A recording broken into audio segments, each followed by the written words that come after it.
الحمد لله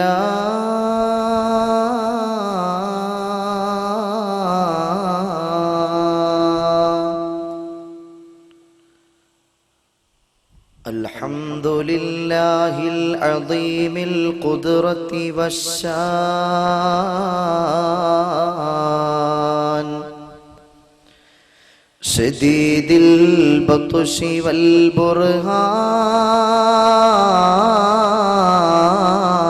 والبرهان حافظ الدين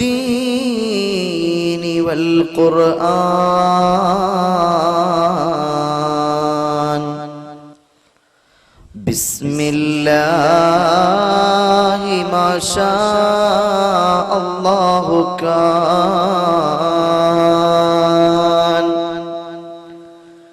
وما لم يشأ لم يكن لا حول ولا قوة إلا بالله عليه توكلت وإليه أنيب أعوذ بالله من الشيطان الرجيم بسم الله الرحمن الرحيم الرجال قوامون على النساء بما فضل الله بعضهم على بعض وقال النبي صلى الله عليه وسلم لو كنت آمر أحدا أن يسجد لأحد لأمرت المرأة لزوجها يا ربي بالمصطفى بلغ مقاصدنا واغفر لنا ما مضى يا واسع الكرم तेरे कदमों में जो है और कमो क्या देखें कौन नजरों पे चढ़े देख के तलवा तेरा വാതിലിൽ മുട്ടുമ്പോൾ പൂമുല്ലവദനമായി പുഞ്ചിരി തൂകുന്നു ഭാര്യ വേദനയാകുമ്പോൾ ചാരേ അണഞ്ഞെത്തി ആശ്വാസമേകുന്നു ഭാര്യ വാതിലിൽ മുട്ടുമ്പോൾ പൂമുല്ലവദനമായി പുഞ്ചിരി തൂകുന്നു ഭാര്യ വേദനയാകുമ്പോൾ ചാരേ അണഞ്ഞെത്തി ആശ്വാസമേകുന്നു ഭാര്യ നീറിപ്പുകയുന്ന ജീവിത വഴിയിൽ തണൽ മരമാണെൻ്റെ ഭാര്യ തിന്മകൾ വാഴുന്ന ഇഹലോകവാസത്തിൽ നന്മ തന്മലരാണു ഭാര്യ നീറിപ്പുകയുന്ന ജീവിത വഴിയിൽ തണൽ മരമാണെൻ്റെ ഭാര്യ തിന്മകൾ വാഴുന്ന ഇഹലോകവാസത്തിൽ നന്മ തന്മലരാണു ഭാര്യ വാതിലിൽ മുട്ടുമ്പോൾ പൂമുല്ലവദനമായി പുഞ്ചിരി തൂകുന്നു ഭാര്യ വേദനയാകുമ്പോൾ ചാരേ അണഞ്ഞെത്തി ആശ്വാസമേകുന്നു ഭാര്യ,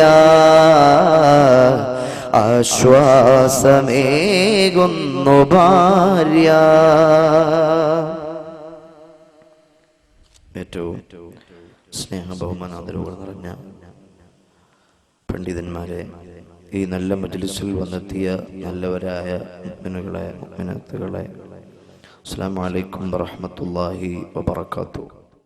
അള്ളാഹു നമ്മുടെ ഈ മജ്ലിസ് അവൻ്റെ അടുക്കൽ പൊരുത്തമുള്ള നല്ല മജ്ലിസായി സ്വീകരിക്കുമാറാകട്ടെ. ഈ രാത്രിയിൽ ഇവിടെ നമ്മളെ അള്ളാഹു സംഗമിപ്പിച്ചു. അൽഹംദുലില്ലാഹ് സുമ്മ അൽഹംദുലില്ലാഹ്.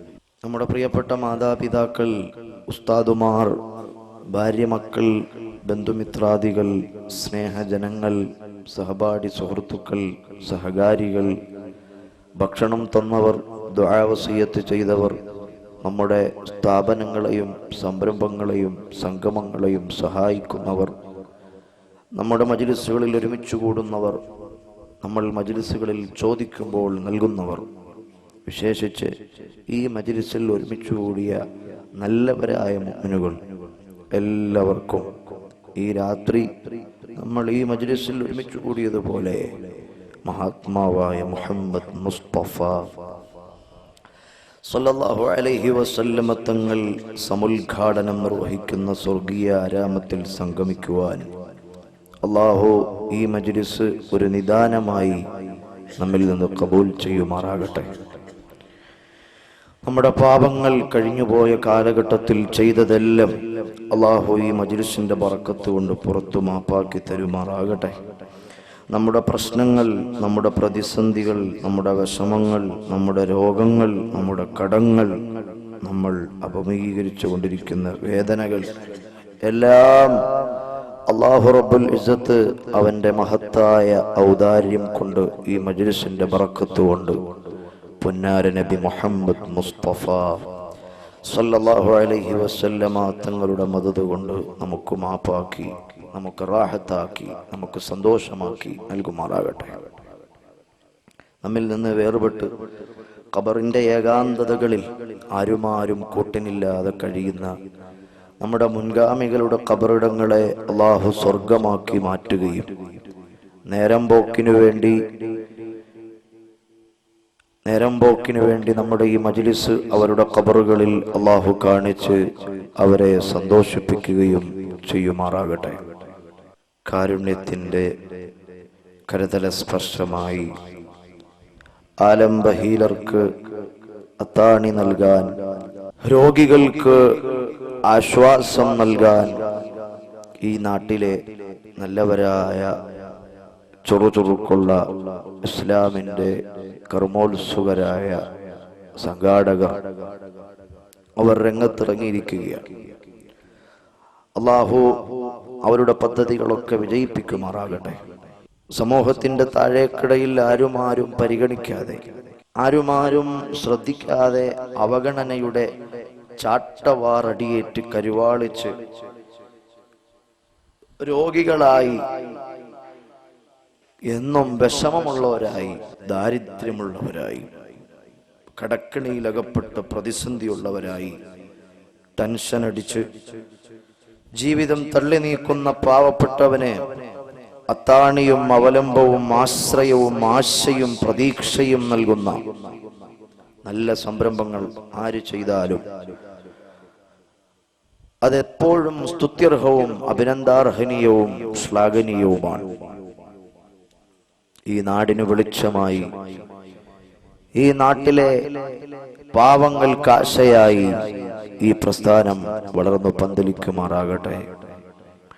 പ്രിയപ്പെട്ട സഹോദരിമാരോട് സ്നേഹപൂർവം എന്ന ഈ പ്രമേയം കേൾക്കാൻ ഇവിടെ ഒരുമിച്ച് കൂടിയ നല്ലവരായ സഹോദരങ്ങളെ, ഹക്ക് പോലെ പറയാനും അത് കേട്ട് നാളെയുടെ ജീവിത വരിത്താരയിൽ ഒരു പുതിയ ജീവിതം പ്രാരംഭം കുറിക്കുവാനും അല്ലാഹു ഈ മജ്ലിസ് കൊണ്ട് നമുക്ക് തൗഫീഖ് തരുമാറാകട്ടെ. ആമീൻ. നമ്മളെല്ലാവരും ഒരു ഉമ്മയുടെ മകനായി, ഒരു വാപ്പാന്റെ മകളായി ഈ ഭൂമി ലോകത്തേക്ക് പിറന്നു വീണ ആളുകളാണ്. നമ്മൾക്കെല്ലാവർക്കും കുടുംബങ്ങളുണ്ട്. ഇവിടെ ഇരിക്കുന്ന ഭൂരിപക്ഷം ആളുകൾക്കും മുതിർന്ന ആളുകളാണ് ഞാൻ കാണുന്ന ഭൂരിപക്ഷവും. അവർക്കൊക്കെ ഭാര്യമാരുണ്ട്, മക്കളുണ്ട്, ഉമ്മയുണ്ട്, ബാപ്പയുണ്ട്. അതായത് ഒരു സുപ്രഭാതത്തിൽ മഴ പെയ്യുന്ന നേരത്ത് ഈ ഭൂമിയില് എന്തെങ്കിലുമൊക്കെ ഇങ്ങനെ മുളച്ചു പൊന്തി വരും. അതുപോലെ ഒരു സുപ്രഭാതത്തിൽ ആയ ആളുകളല്ല നമ്മൾ.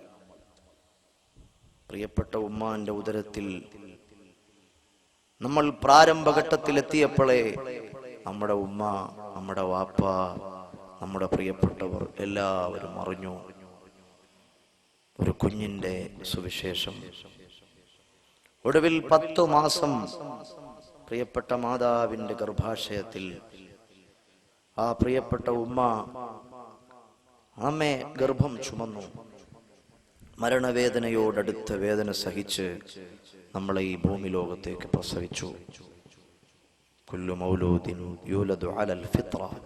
മുഹമ്മദ് മുസ്തഫ സല്ലല്ലാഹു അലൈഹി വസല്ലമ തങ്ങൾ പറയുന്നു,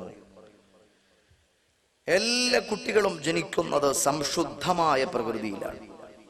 നല്ല പെർഫെക്റ്റ് ആയിട്ട്, നാച്ചുറലി, പ്രകൃതിപരമായി ഏറ്റവും പെർഫെക്റ്റ് ആയ രീതിയിലാണ് ഓരോ കുട്ടികളും ജനിക്കുന്നത്.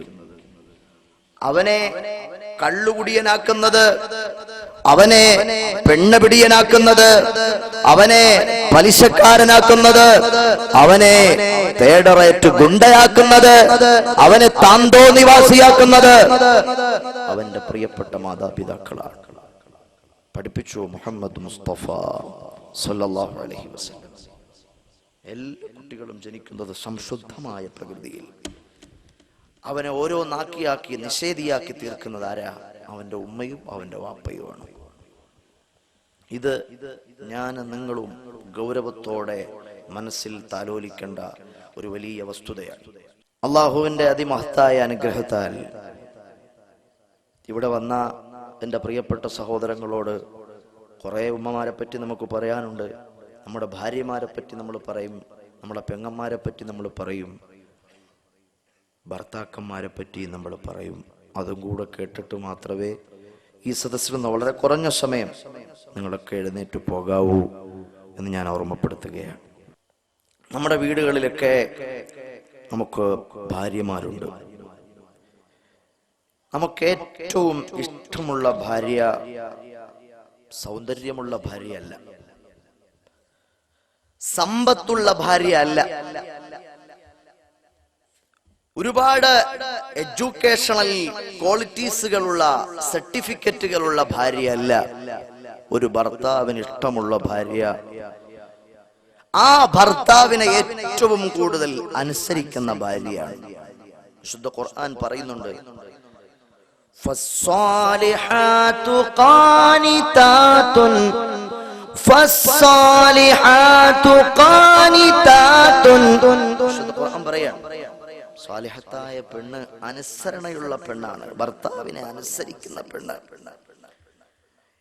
എന്ന് പറഞ്ഞാൽ ഇന്നൊരു വീട്ടിലുണ്ടാകുന്ന 90% കുടുംബ കലഹങ്ങൾക്കും പ്രശ്നങ്ങൾക്കും കാരണം അനുസരണയില്ലാത്ത ഭാര്യയുടെ പ്രവർത്തനങ്ങളാണ്.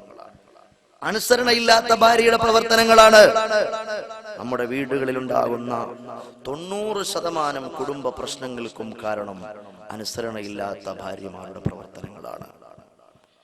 രാവിലെ കെട്ടിയൊരുങ്ങി എങ്ങോട്ടോ പോകാൻ വേണ്ടി പോവുകയാണ്. നിങ്ങൾ വീട്ടിലുണ്ട്, ഭർത്താവ് വീട്ടിലുണ്ട്, എങ്ങോട്ട് പോവുക? അത് ഇന്ന സ്ഥലത്തൊരു കല്യാണം ഉണ്ടെന്ന്, കല്യാണത്തിലേക്ക് പോവുക. അതെയോ? എന്താ നേരത്തെ എന്നോട് പറയാഞ്ഞത്? നിങ്ങൾ പറഞ്ഞ കല്യാണമല്ലേ, എന്തിനാ എപ്പോഴെപ്പോഴും ഇങ്ങനെ ഓരോന്ന് പറയണത്? നീ ഇന്നാ കല്യാണത്തിന് പോണ്ട. ഈ സമയത്ത് നല്ലൊരു ഭാര്യ ഭർത്താവിന്റെ പെർമിഷൻ ഇല്ലാതെ അവൾ ഉടുത്തൊരുങ്ങൂല, പുറത്തേക്ക് പോകൂല. ഇനി അഥവാ ഭർത്താവ് അറിഞ്ഞു കാണുമെന്ന് കരുതി ഉടുത്തൊരുങ്ങിയ ഭാര്യയാണെങ്കിൽ ഭർത്താവ് ആ വിഷയത്തിലൊരു നിഷേധം പറഞ്ഞാൽ ആ ഭാര്യ പറയും, എന്നാ ഞാൻ പോകുന്നില്ല, ഇക്കാക്ക് ഇഷ്ടമില്ലെങ്കിൽ പിന്നെ ഞാൻ പോകുന്നില്ല, ഇക്കാടെ ഇഷ്ടവാ എന്റെ ഇഷ്ടം, ഇക്കാക്ക് ഇഷ്ടമില്ലാത്തടത്തേക്ക് ഞാൻ പോവത്തില്ല എന്ന് പറഞ്ഞാൽ എത്ര കടുകട്ടിയുള്ള മനസ്സിന്റെ ഉടമയായിരുന്നാലും, എത്ര പരുഷനായ ഒരു ഭർത്താവായിരുന്നാലും അദ്ദേഹത്തിന്റെ മനസ്സിൽ പറയാം, എന്നാ ഇന്നയാള് പൊക്കെ കുഴപ്പമില്ല എന്ന് പറയും. സഹോദരിമാരെ, എന്റെ പ്രിയപ്പെട്ട സഹോദരന്മാരെ, അള്ളാഹുവിന്റെ ദീൻ ഈ വിഷയത്തിൽ പറയുന്നു. അള്ളാഹുവിനെ നമ്മൾ അനുസരിക്കുന്നുണ്ട്, അള്ളാഹുവിനെ നമ്മൾ അനുസരിക്കുന്നുണ്ട്. നമ്മൾ കള്ളു കുടിക്കാത്തത്, നമ്മള് പെണ്ണ് പിടിക്കാത്തത്, നമ്മള് പലിശ ഇടപാട് നടത്താത്തത്, നമ്മൾ അള്ളാഹുവിനെ അനുസരിക്കുന്നവരായതുകൊണ്ടാണ്. നമ്മൾ അള്ളാഹുവിനെ അനുസരിക്കുന്നു. ഒരു ഭാര്യയെ സംബന്ധിച്ചിടത്തോളം, ഒരു സഹോദരിയെ സംബന്ധിച്ചിടത്തോളം അവരുടെ പ്രിയപ്പെട്ട ഭർത്താവിനെ അനുസരിക്കൽ അവൾക്ക് അനിവാര്യമാണ്. എന്ന് പറഞ്ഞാൽ അള്ളാഹുവിന്റെ ദീനിൽ, ശറഇന്റെ കാര്യങ്ങളിൽ ഭർത്താവ് കള്ളു കുടിക്കാൻ പറഞ്ഞു, കുടിക്കണ്ട. വ്യഭിചരിക്കാൻ വേണ്ടി പറഞ്ഞു, വ്യഭിചരിക്കണ്ട. ഭർത്താവ് പലിശ ഇടപാട് നടത്താൻ വേണ്ടി പറഞ്ഞു, കേൾക്കണ്ട. അതൊന്നും വേണ്ട. പക്ഷേ ശറഇന്റെ വിഷയത്തിൽ, ദീനു പറയുന്ന കാര്യത്തിൽ ഭർത്താവ് എന്തെല്ലാം പറയുന്നുവോ, ഭർത്താവ് എന്തെല്ലാം നിർദ്ദേശങ്ങൾ നൽകുന്നുവോ അതെല്ലാം അനുസരിക്കൽ ഭാര്യയ്ക്ക് അനിവാര്യമാണ്. ഒരു ഭാര്യയെ സംബന്ധിച്ചിടത്തോളം അനിവാര്യമാണ്. നാളെ വ്യാഴാഴ്ച ദിവസമാണ്, തിങ്കളാഴ്ച ദിവസമാണ്, നാളെ നോമ്പെടുക്കൽ സുന്നത്താണ്. മെഹറാജിന്റെ നോമ്പ് നാളെ ഉണ്ട്. വീട്ടിൽ ഭർത്താവുണ്ട്. ഭാര്യ പറഞ്ഞു, നാളെ എനിക്ക് നോമ്പെടുക്കേണ്ട ദിവസമാ, നാളെ എനിക്ക് നോമ്പെടുക്കേണ്ട ദിവസമാ.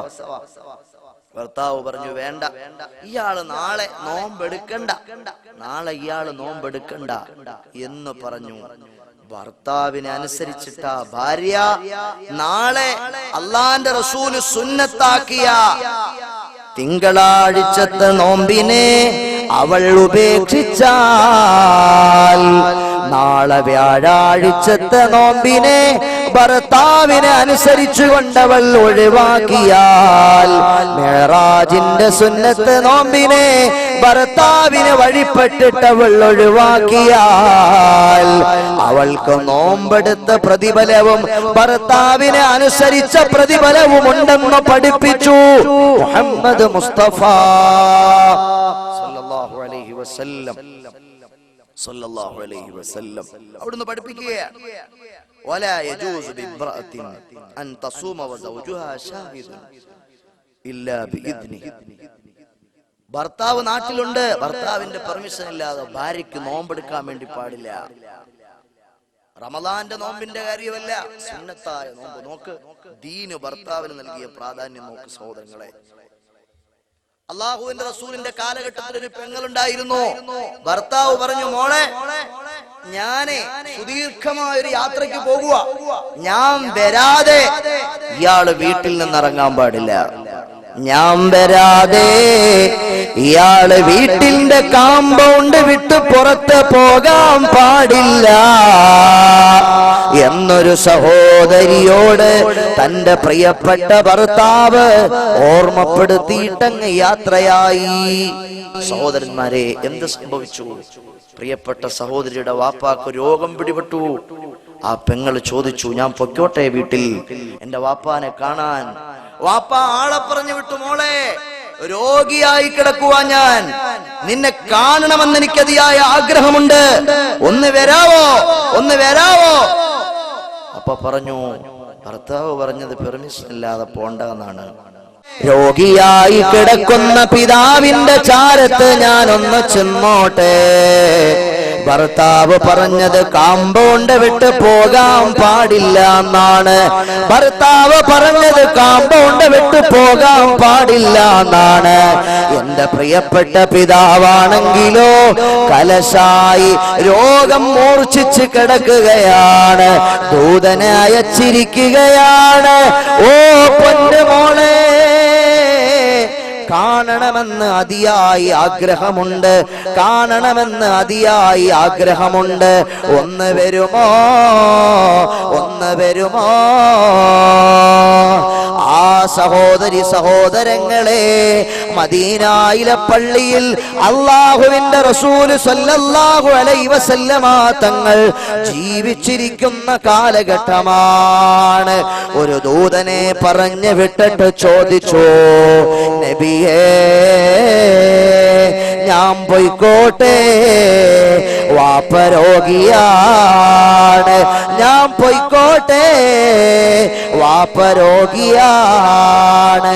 അള്ളാന്റെ റസൂല് മദീനയിലെ മസ്ജിദുൻ നബവിയിൽ ഇരുന്നു കൊണ്ട് പറഞ്ഞു, അതീ സൗജകി, മോളെ നീ നിന്റെ പ്രിയപ്പെട്ട ഭർത്താവിന് വഴിപ്പെടണം, നീ നിന്റെ പ്രിയപ്പെട്ട ഭർത്താവിന് വഴിപ്പെടണം. വാപ്പ രോഗം മൂർച്ഛിച്ച് കിടക്കുകയാണ്. അവസാനം രോഗം നല്ല മൂർധന്യാവസ്ഥയിലെത്തി. വാപ്പ സക്കറാത്തിന്റെ ഹാലിൽ കിടക്കുകയാണ്. വാപ്പ കതിയായ ആഗ്രഹം, പൊന്നുമോളെ ഒന്ന് കാണാൻ. ഞാൻ താലോലിച്ച, ഞാൻ താരാട്ടി ഉറക്കിയ, ഞാൻ ജനിപ്പിച്ച, ഞാൻ പോറ്റി വളർത്തിയ, ഞാൻ എല്ലാമെല്ലാമാക്കി ഓമനിച്ച എന്റെ പൊന്നാര പൊന്നുമോൾ, അവളെ ഒന്ന് കാണണമെന്ന് എനിക്ക് ആഗ്രഹമുണ്ട്. ആ മോളെ ഒന്ന് കാണണമെന്ന് എനിക്ക് ആഗ്രഹമുണ്ട്. ആ പ്രിയപ്പെട്ട പൊന്നുമോളുടെ അടുത്ത് എന്നെ ഒന്ന് കൊണ്ടുപോകാമോ? എനിക്ക് ആ മോളെ ഒന്ന് കാണിച്ചു തരാമോ? ആ മോളെ ഒന്ന് ഇങ്ങോട്ട് ക്ഷണിച്ചു കൊണ്ടുവരാമോ? ഹബീബിന്റെ മദീനയിൽ വീണ്ടും ആ പെങ്ങള് പെർമിഷൻ ആളെ പറഞ്ഞു വിടുകയാണ്. അവിടുന്ന് പറഞ്ഞു, മോളെ നീ നിന്റെ ഭർത്താവിനെ അനുസരിക്കണം. കാമ്പൗണ്ട് വിട്ട് പോകാൻ പാടില്ല എന്ന് പറഞ്ഞത് ഭർത്താവാണ്. നിന്റെ വാപ്പാ രോഗശയ്യയിൽ കിടക്കുന്നത് ശരിയാണ്, പക്ഷേ നിന്റെ ഭർത്താവിനെയാണിപ്പോൾ നീ അനുസരിക്കേണ്ടത്. സക്കറാത്തിന്റെ ഹാലിലാണ് പ്രിയപ്പെട്ട പിതാവ് കിടക്കുന്നത്, ശരിയാ? നോക്ക് സഹോദരന്മാരെ, ഒരു ഭർത്താവിന് ദീൻ നൽകുന്ന പ്രാധാന്യം നോക്ക്. വാപ്പാ രോഗിയായി കിടക്കുമ്പോ ഭർത്താവ് പറഞ്ഞ വാക്ക്, ആ വാക്കിന്റെ ഊക്കുകൊണ്ട്, എത്രമാത്രം ഊക്കുള്ളതാണ് ആ വാക്കിന്. ഭർത്താവ് പറഞ്ഞ ആ വാക്കിന് എത്രമാത്രം വില ഈ ദീന് കൽപ്പിക്കുന്നുണ്ടെന്ന് നോക്ക്. നമ്മുടെ ദീൻ, അള്ളാഹുവിന്റെ ദീൻ എത്രമാത്രം വില കൽപ്പിക്കുന്നുണ്ട്. അവസാനം എന്തു സംഭവിച്ചു? ആ പിതാവ് അങ്ങ് മരിച്ചുപോയി. ആ മരിച്ചുപോയ സമയത്തും ആള് വന്നിട്ട് പറഞ്ഞു, പെങ്ങളെ നിങ്ങളുടെ പ്രിയപ്പെട്ട വാപ്പയങ്ങ് മരിച്ചുപോയി, ആ വാപ്പാന്റെ ജനാസയൊന്ന് കാണാനെങ്കിലും നിങ്ങൾ വരുമോ? അപ്പോഴും പെങ്ങള് മദീനയിൽ ആളെ പറഞ്ഞു വിട്ടിട്ട് ചോദിച്ചു, നബിയേ എനിക്കെന്റെ പ്രിയപ്പെട്ട പിതാവിന്റെ ജനാസ കാണാൻ.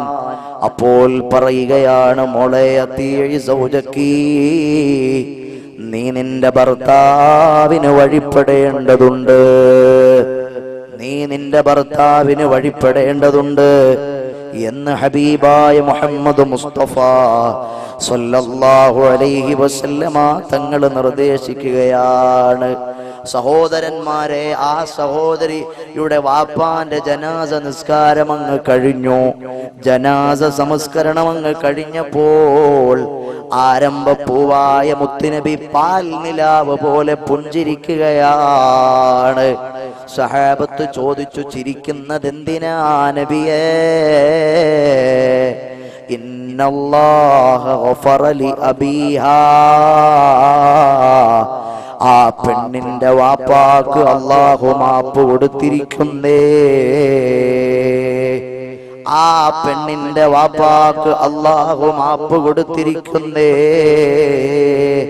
ഭർത്താവ് പറഞ്ഞു പോകണ്ടെന്ന്. വാപ്പ രോഗിയായിട്ട് പോയില്ല, സക്കറാത്തിന്റെ ഹാലിലായിട്ട് പോയില്ല, മരിച്ചപ്പോൾ ജനാസയൊന്ന് കാണാൻ പോയില്ല. എന്തടിസ്ഥാനത്തിലാണ് വാപ്പാന്റെ ജനാസ കാണാൻ പോകാത്തത്? ഭർത്താവിനെ അനുസരിക്കുന്നതിന്റെ അടിസ്ഥാനത്തിലാണ്. ആ കാരണം കൊണ്ട് തന്നെ, മകളുടെ ആ പ്രവർത്തനത്തിന്റെ കാരണം കൊണ്ട് തന്നെ ആ പ്രിയപ്പെട്ട വാപ്പാക്ക് അല്ലാഹു അങ്ങ് മാപ്പു നൽകിയേ. അതുകൊണ്ടാണ് ഞാൻ ആ പ്രിയപ്പെട്ട സഹോദരിയുടെ വാപ്പാന്റെ ജനാസ സംസ്കരണം കഴിഞ്ഞിട്ട് ഞാൻ പുഞ്ചിരിച്ചതെന്ന് പറഞ്ഞു മുഹമ്മദ് മുസ്തഫ സല്ലല്ലാഹു അലൈഹി വസല്ലം. ആലോചിച്ച് നോക്ക്, എത്ര വലിയ ഗൗരവമുള്ള വിഷയം. ആ വാപ്പാക്ക് അല്ലാഹു തആല മാപ്പ് കൊടുത്തു കളഞ്ഞു.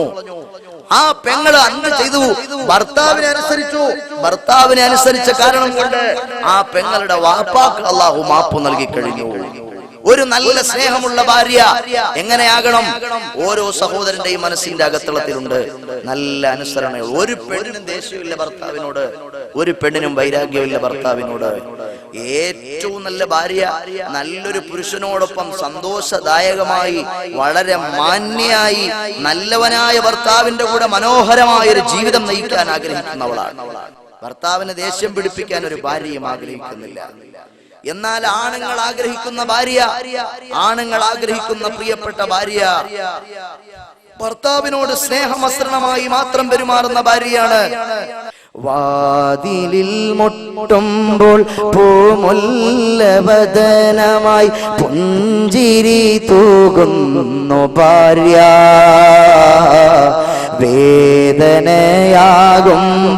ചാരേയണഞ്ഞെത്തി ആശ്വാസമേകുന്നു ഭാര്യ, ആശ്വാസമേകുന്നു ഭാര്യ. വേദനയാകുമ്പോൾ ചാരേയണഞ്ഞെത്തി ആശ്വാസമേകുന്നു ഭാര്യ,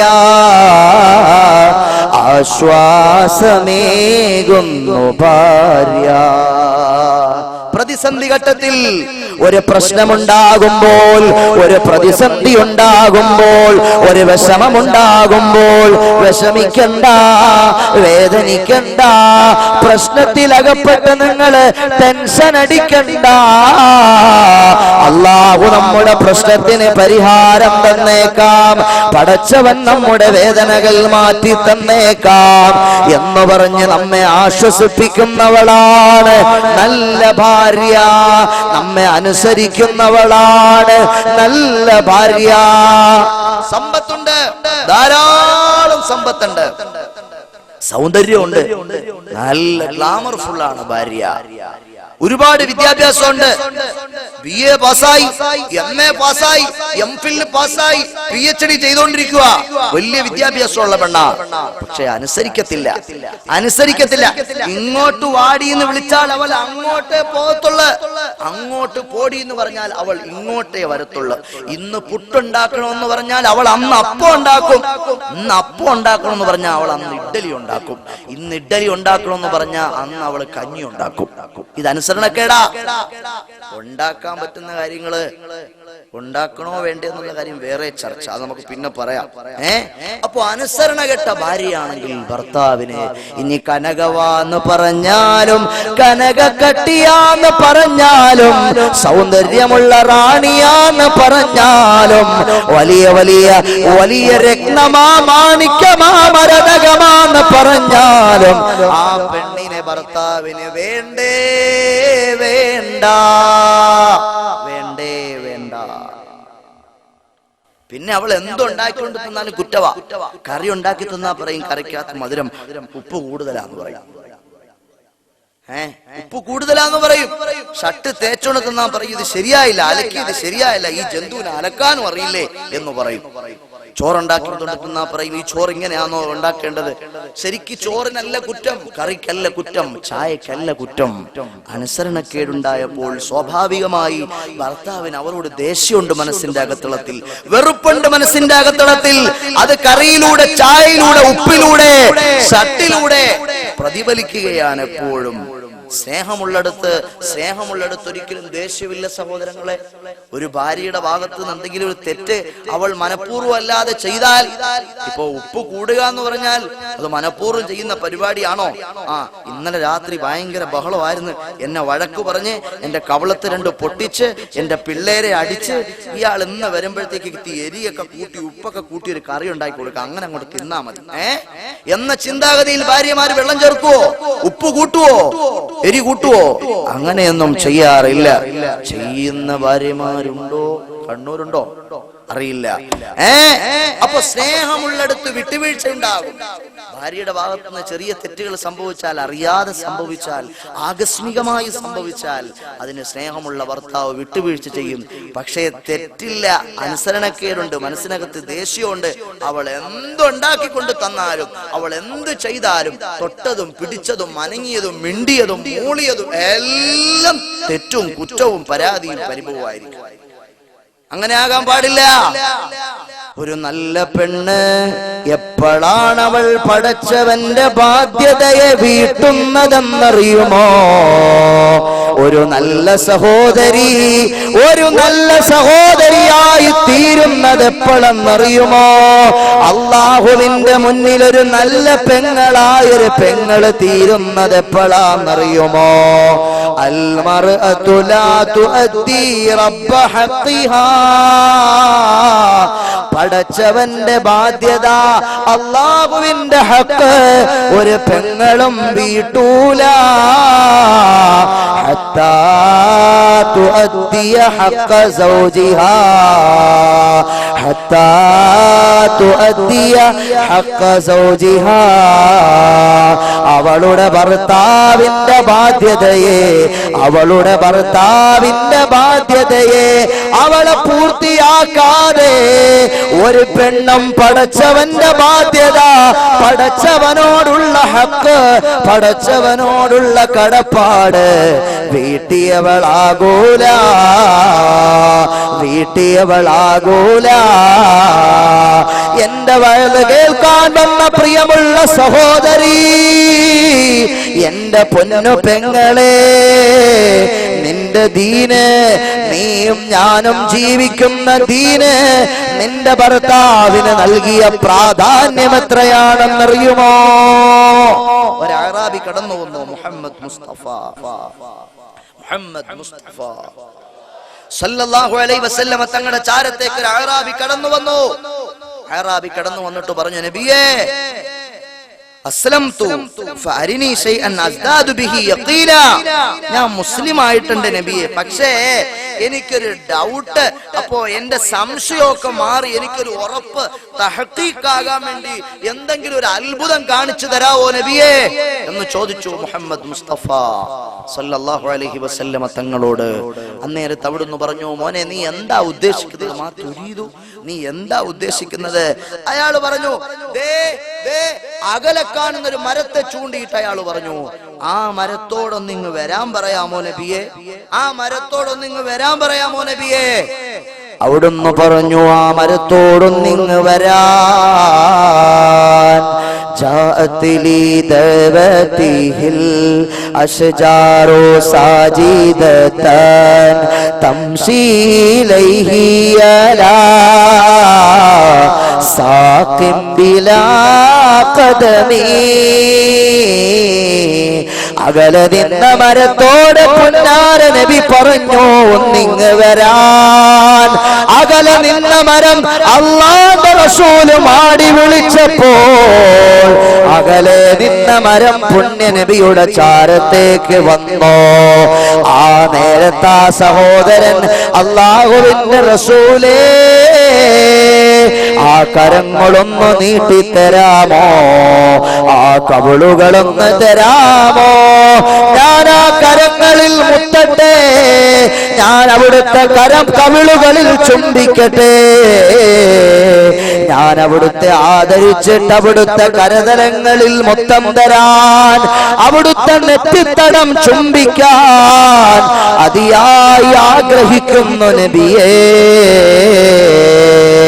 അവിടുന്ന് കൈകൾ നീട്ടിക്കൊടുത്തു, അവിടുത്തെ നെറ്റിത്തടം അയാള് ചുംബിച്ചു. എന്നിട്ട് അയാള് ചോദിക്കുകയാണ്, ഞാൻ അവിടുത്തെ തിരുമുമ്പിലൊന്ന് സുജൂദ് ചെയ്തോട്ടെ നബിയേ? അവിടുത്തെ തിരുമുമ്പിലൊന്ന് സുജൂദ് ചെയ്തോട്ടെ നബിയേ?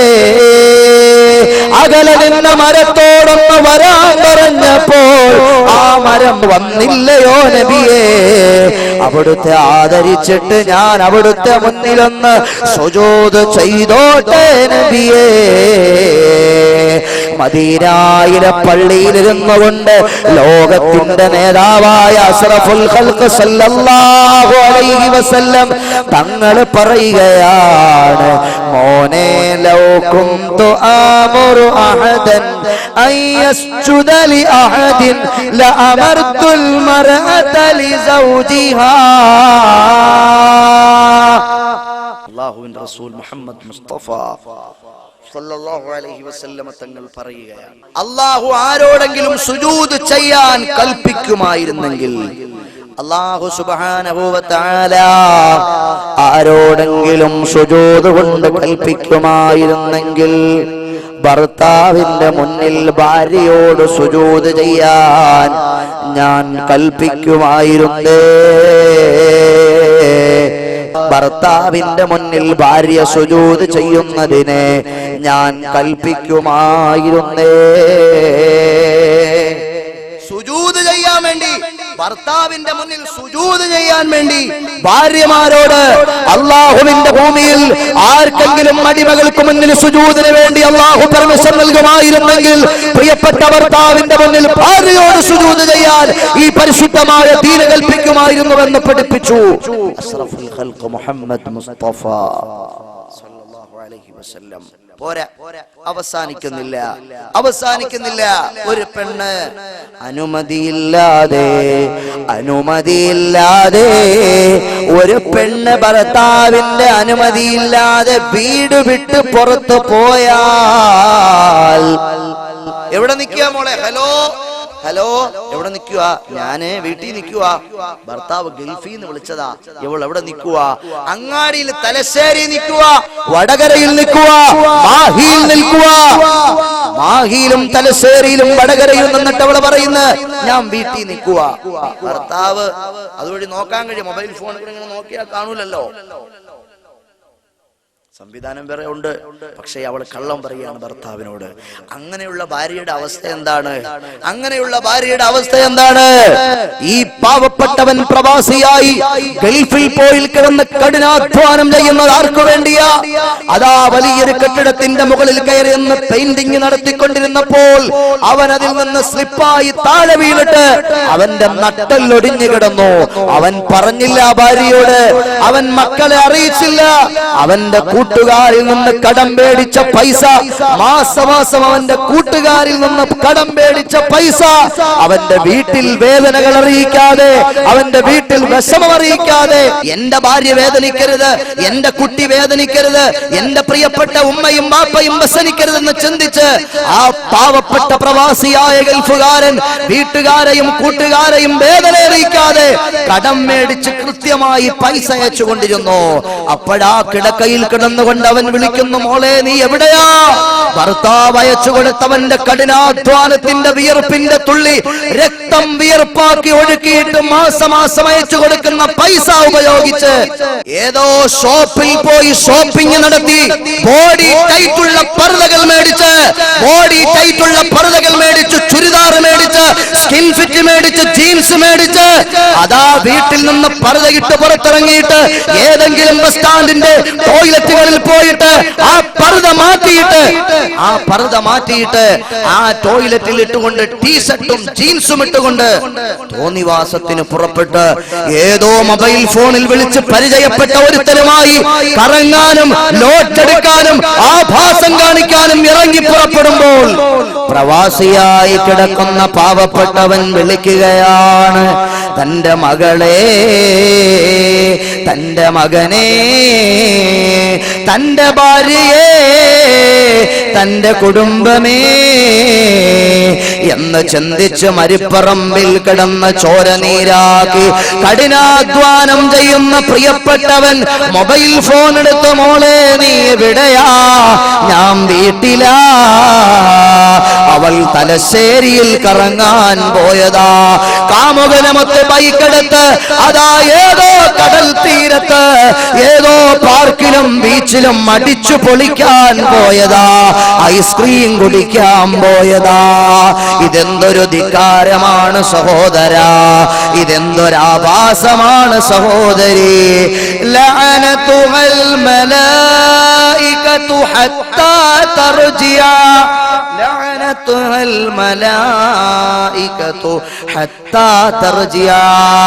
ഭർത്താവിന്റെ പെർമിഷൻ ഇല്ലാതെ ഒരു പെണ്ണ് വീട്ടിൽ വിട്ട് പുറത്തിറങ്ങിയാൽ, ഭർത്താവിന്റെ അനുമതി ഇല്ലാതെ ഒരു പെണ്ണ് വീട് വിട്ട് പുറത്തിറങ്ങിയാൽ അല്ലാഹുവിന്റെ മാലാഖമാർ, അല്ലാഹുവിന്റെ മലക്കുകൾ അവളെ ശപിക്കുകയാണ്. തൊലഞ്ഞോണ്ട് പോട്ടെ അവൾ, നശിച്ചോണ്ട് പോട്ടെ അവൾ, ഒരു കാലത്തും അവൾ നന്നാകാതിരിക്കട്ടെ, നരകത്തിന്റെ വറകാകട്ടെ, അവളുടെ ഖബറിൽ തീ വരട്ടെ. ആര് ശപിക്കുമെന്ന?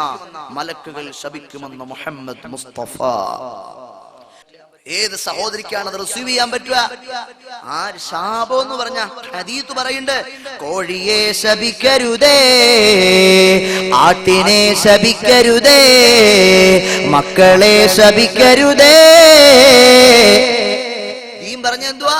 കോഴിയെ ശപിക്കരുതേ, മക്കളെ ശപിക്കരുതേ, ആട്ടിനെ ശപിക്കരുതേ, കാറ്റിനെ കുറ്റം പറയരുതേ, കാലത്തെ ചീത്ത വിളിക്കരുതേ.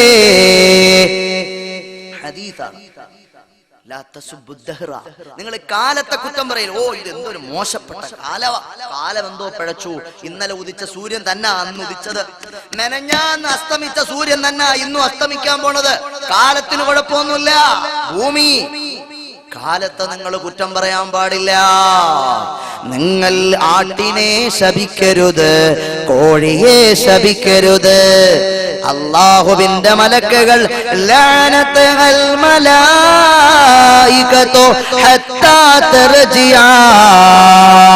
ഒരു പെണ്ണ് ഭർത്താവിന്റെ പെർമിഷൻ ഇല്ലാതെ വീട് വിട്ടെങ്ങാനും പുറത്തേക്ക് പോയാൽ ലഅനത്തുൽ മലായികതു ഹത്താ തർജിഅ, അവൾ വീട്ടിലേക്ക് മടങ്ങി വരുന്നത് വരെ അല്ലാഹുവിന്റെ മലക്കുകൾ അവൾ നശിച്ചോണ്ട് പോകട്ടെ, അവൾ നശിച്ചോണ്ട് പോകട്ടെ, അവൾ ഇല്ലാതാകട്ടെ, അവൾക്ക് നരകം ലഭിക്കട്ടെ, അവളുടെ ഖബറിൽ അല്ലാഹു തീയാക്കട്ടെ എന്നാ പെണ്ണിന്റെ തകർച്ചയ്ക്ക് വേണ്ടി, നാശത്തിന് വേണ്ടി അല്ലാഹുവിന്റെ മലക്കുകൾ ദുആരക്കുമെന്ന്, ശപിക്കുമെന്ന് മഹാത്മാവായ മുഹമ്മദ് മുസ്തഫ സല്ലല്ലാഹു അലൈഹി വസല്ലം. ശാപം എന്ന് പറഞ്ഞാൽ ചെറിയ കാര്യമാ. കോഴിയെ ശപിക്കാൻ പാടില്ല എന്നാ ദീൻ പറയണത്. കോഴി നമ്മുടെ വീട്ടിന്റെ ഫ്രണ്ടിൽ കൂടെ കയറിയിട്ട് ബാക്കിലോട്ട് ഇറങ്ങുമ്പോൾ അവിടെ പലപ്പോഴും പലതൊക്കെ ഇട്ടിട്ടങ്ങ് പോകും. അതുകൊണ്ട് പെങ്ങന്മാർക്ക് കോഴി വീട്ടിലേക്ക് കയറുമ്പോൾ തന്നെ ദേഷ്യവാ, ഈ കോഴി നശിച്ചോണ്ട് പോകാൻ. അങ്ങനെ പറയാൻ പാടില്ല എന്നാ ദീൻ പറയുന്നത്. ശപിക്കാൻ പാടില്ല കോഴിയെ. ശാപം ചെറിയ കാര്യമല്ല. ഇബ്ലീസ്, ഇബ്ലീസ്, ഇബ്ലീസ് കണ്ടോ കണ്ടോ? ഫസജദൽ മലായികതു കുല്ലുഹും അജ്മഈൻ ഇല്ലാ ഇബ്ലീസ് അബാ വസ്തക്ബറ വകാന മിനൽ കാഫിരീൻ. അല്ലാഹു പറഞ്ഞു സുജൂദ് ചെയ്യാൻ. ആദം നബി അലൈഹി സ്വലാത്തു വസ്സലാമിനെ ബഹുമാനിച്ചിട്ട് മലക്കുകളോട് പറഞ്ഞു സുജൂദ് ചെയ്യാൻ. അന്ന് ഇബ്ലീസ് ആരാ? 30,000 കൊല്ലക്കാലം ആകാശ ലോകത്തെ ജിബ്രീൽ, മികായിൽ, ഇസ്രാഫീൽ, അസ്രായീൽ ഇങ്ങനെ തുടങ്ങിയ ഗഡിയന്മാരായ മാലാഖമാർക്ക് ക്ലാസ് എടുത്തു കൊടുത്ത, ടീച്ചിങ് നടത്തിയ ഉസ്താദാണ് ഇബ്ലീസ്. ഇമാം റാസി റളിയല്ലാഹു അൻഹു അവിടുത്തെ തഫ്സീർ കബീറിൽ പറയുന്നത് കാണാം. സഹോദരങ്ങളെ, അത്രമേൽ ഭൂമി ലോകത്തൊരു സ്ഥലം ബാക്കിയില്ല, ഇബ്ലീസ് സുജൂദ് ചെയ്യാത്തൊരു സ്ഥലം ഭൂമി ലോകത്ത് ബാക്കിയില്ല. അത്രമേൽ വലിയ ആബിദായിരുന്നു ഇബ്ലീസ്. ആ ഇബ്ലീസിന്റെ പേര് കേൾക്കുമ്പോ നിങ്ങളൊക്കെ പറയുന്നു ഇബ്ലീസ് ലഅനത്തുല്ലാഹി അലൈഹി, അവന്റെ മേൽ അല്ലാഹുവിന്റെ ശാപമുണ്ടാകട്ടെ. ഇറങ്ങട പുറത്ത്, ഇറങ്ങട പുറത്ത്, ഫഇന്നക റജീം, ശപിക്കപ്പെട്ടവനാണ് നീ, ശപിക്കപ്പെട്ടവനാണ് നീ. യുക്തിവാദം പറഞ്ഞു അല്ലാഹുവിനോട്. ആദം ആദവിനെ പഠിച്ചത് മണ്ണീന്ന, എന്നെ പഠിച്ചതോ തീന്ന. തീയൊന്ന് കത്തിച്ചു നോക്ക് പടച്ചോനെ, അതിന്റെ പുകയും ജ്വാലയും മോളിലോട്ടാ. മണ്ണെടുത്തിട്ട് നോക്കിയേ, അത് വീഴുന്നത് താഴേക്കാ. ആദമിനെ പഠിച്ചത് മണ്ണീന്ന, എന്നെ പഠിച്ചത് തീ കൊണ്ടാ. അതുകൊണ്ട് തീയെന്നും മേൽപോട്ടാ, മണ്ണെന്നും താഴോട്ടാ. യുക്തിവാദം പറഞ്ഞിട്ട് പറഞ്ഞു പറ്റൂല. ഫസജദൽ മലായികതു കുല്ലുഹും, എല്ലാ മലക്കുകളും സുജൂദ് ചെയ്തു. ജിബ്രീൽ അലൈഹിസ്സലാത്തു വസ്സലാം ഉൾപ്പെടെ, മീകായിൽ അലൈഹിസ്സലാത്തു വസ്സലാം ഉൾപ്പെടെ എല്ലാ മലക്കുകളും സുജൂദ് ചെയ്തു. ആദം നബിയെ ബഹുമാനിച്ചിട്ട് ഇബ്ലീസ് മാത്രം മാറി നിന്നു. ഫഅബാ വസ്തക്ബറ വകാന മിനൽ കാഫിരീൻ. ഖുർആൻ പറയാ. അപ്പൊ പറഞ്ഞു അല്ലാഹ് ഫഖ്റുജ്, ഇറങ്ങടാ പുറത്ത്. അല്ലാഹ് പുറത്താക്കിയ ഇബ്ലീസിന്റെ കാറ്റഗറിയാണ് ശാപം. അല്ലാഹുവിന്റെ ദീനിൽ വിശ്വസിക്കുന്ന എന്റെ പെങ്ങളെ, ഭർത്താവിന്റെ അനുമതിയില്ലാതെ നീ നിന്റെ വീട്ടിൽ നിന്നിറങ്ങി പുറപ്പെട്ടാൽ ലഅനത്തുൽ മലായികതു, അല്ലാഹുവിന്റെ മലക്കുകൾ നിന്നെ ശപിക്കുന്നതാണ്. ഇബ്ലീസിന്റെ കാറ്റഗറിയിലേക്ക്, ശാപമേൽക്കുന്നവരിലേക്ക് നീ എത്തിപ്പെടുമെന്ന് പഠിപ്പിച്ചു അല്ലാഹുവിന്റെ ദീൻ. അതുകൊണ്ട് ആ പരിപാടിക്ക് നിൽക്കാൻ പാടില്ല, ആ പരിപാടിക്ക് നിൽക്കാൻ പാടില്ല. ഏറ്റവും നല്ലൊരു ഭാര്യയുടെ അവസ്ഥ എന്താ? അൽ മർഅതു ഇദാ സല്ലത്ത് ഖംസഹാ വസാമത് ശഹ്റഹാ വഅഹ്സനത് ഫർജഹാ വഅതാഅത് ബഅലഹാ ഫൽതദ്ഖുൽ ബിഅയ് അബ്വാബിൽ ജന്നതി ശഅത്. ഭർത്താവിനെ അനുസരിക്കുന്ന